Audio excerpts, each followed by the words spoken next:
passport, iqama, it is allowed. Why? Necessity. We're not speaking about necessity. We all agree we're speaking about what? For entertainment. For people just to pose. So they can have it in an album. So they can post it on Facebook. So they can email it to others.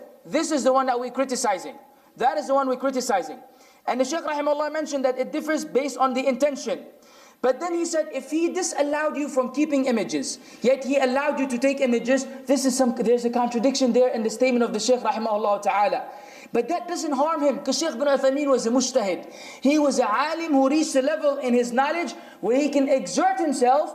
If he gets it right, Allah will give him 2 rewards. If he gets it wrong, Allah will give him 1 reward. He is not sinful, rahimahullah ta'ala, because he was seeking the truth, rahimahullah ta'ala. But for us, we cannot follow him on that manhaj.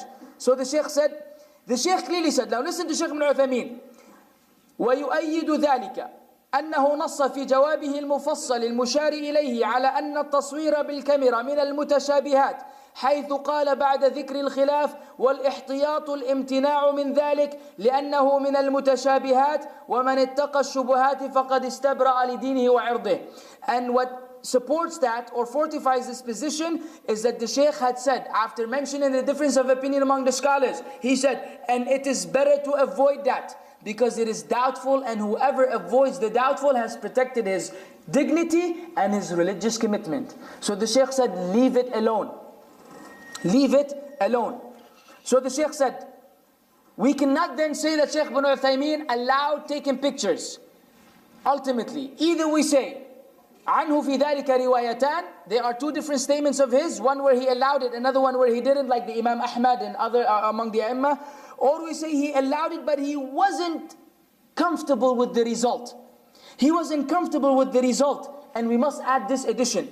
The Shaykh said, now the people have been divided after this fatwa of his into 5 categories. First, scholars who truly follow the truth, do not care about desires, and they believe that this is correct. These are a few.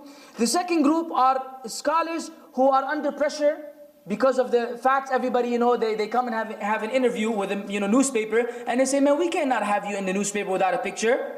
So even though they really don't think it's halal, but because of the pressure, they say, let's take a picture of me, but just, let's finish this. So they're under pressure. The third one, and they are imitating the Shaykh with a good intention. They are imitating the Shaykh. They said, Shaykh bin Uthaymeen allowed it, yalla, alhamdulillah, at least the Shaykh allowed it. The third one are people who are imitating the Shaykh but with evil desires. Those who claim that they are students of knowledge and following the people of knowledge. And lastly, people who follow their desires and could care less whether something is halal or haram. And each one of us, my brothers in Islam and sisters, need to evaluate ourselves according to these 5. Which one of these 5 are we? Are we really using the fatwa of the Shaykh to follow our desires? Or do we truly believe that we can stand before Allah on the Day of Judgment and tell Him, Allah, I thought it was halal. I am truly convinced it's halal, and if we believe it's halal, we better have some understanding why it's halal based on textual evidences. If we don't know why it's halal, and we don't know the textual evidences, guess what? We do not have the right to say that we believe it's halal. Because the asl is that tasweer encompasses both. The one you do with the hand, and the one that you snap with the camera. Both are included in this the statement of the hadith, al-musawwirun, those who make images. So the Shaykh said, Al-Barrak, I conclude by saying, what I see correct is that taking pictures with the camera is forbidden. It's forbidden to take them, it's forbidden to keep them, it's forbidden whether you're looking at men or women, and the exception made is the one where you are taking the pictures for necessity. Now, some people misquoted Shaykh Al-Albani rahimahullah. This is his book, Adab al-Zifaf. Many of the parts of this lecture are based on this beautiful book by Shaykh Al-Albani rahmatullah alayhi, another one of the great scholars in Islam. Now, what happens is, the problem is that in the Muslim world, for those who don't speak Arabic, the only access of information they have is in what? In English. And usually the people only translate the part which is relevant to them to English, and they leave the other statements which are in Arabic that they don't want the people to know. So the people say, Shaykh Albani said, Shaykh Fulan said, and wallahi the Shaykh didn't say that. So someone sent me an email today claiming that Shaykh, not his fault, I know he's a good brother, mashallah, I love him for the sake of Allah, claiming that Shaykh Albani said that it's halal. From the same book. But the problem is they skipped 3 paragraphs and quoted the 4th. The first 3 tell you what the Shaykh said. Let me tell you. He said, I'm going to translate right away. Similar to that, the Shaykh speaking about those who make haram what Allah make halal what Allah made haram. He said, similar to that, it hasn't been an hour yet, don't worry. Are those who say, they make a distinction between hand drawing and pictures with the camera. And they claim this is not from the actions of a man. I'm just snapping, I'm just pressing a button, akhi. I'm not sitting there drawing and trying to imitate Allah and His creation. I press one button on my phone, on my camera, boom, there's the result. He said that this is not from the action of the people. And that it's only like withholding one's shadow, as they claim. He said, what about the effort? How long did it take to invent the camera? This is not from the actions of people. This is not from the work of human beings. Then how about the one who's actually pointing the camera and him trying to aim it in the correct position, then pressing the button? This is without mentioning installing the film, and if nowadays USB and a memory card and transferring the thing, and the traditional way of making pictures is what? It's a long process. The Shaykh said, all of this, you say, is not from the actions of human beings? All this is not from the actions of human beings. This is amazing. This is all the effort that the man is doing. And then they claim that this is not an actual picture that was made by man. The Shaykh said, this is being, very limited to the apparent meaning of the text without any fiqh and understanding.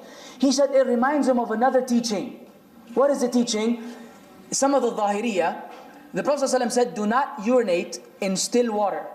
Do not urinate in still water. So you know what some of them say? According to the hadith, you're not supposed to directly urinate. But it is allowed for you to urinate in a cup, then pour it in the same water. Why? Because the hadith says, do not urinate in still water. So we're not really urinating in, we're urinating in a cup, then we are putting the cup in the water, so it's not the same. The Shaykh said the people who make a distinction between camera pictures and hand are the same as these ones. Brother, I'm not the one making a picture, I'm just pressing a button. You know what the Shaykh said afterwards? Amazing refutation. He said, listen man, I told one of them, then you should allow making statues with a machine. Is it allowed to make statues with a machine? Is it allowed to sculpture them? No. He said, if this is what it is to you, if pressing the button makes it halal, then if you invent a machine where you press one button and it produces 10 sculptures, 10 statues, this is fine. Why? Wallah, I didn't make any effort, brother. I just pressed the button. So if this is haram, then this is haram. Unbelievable refutation. Silence.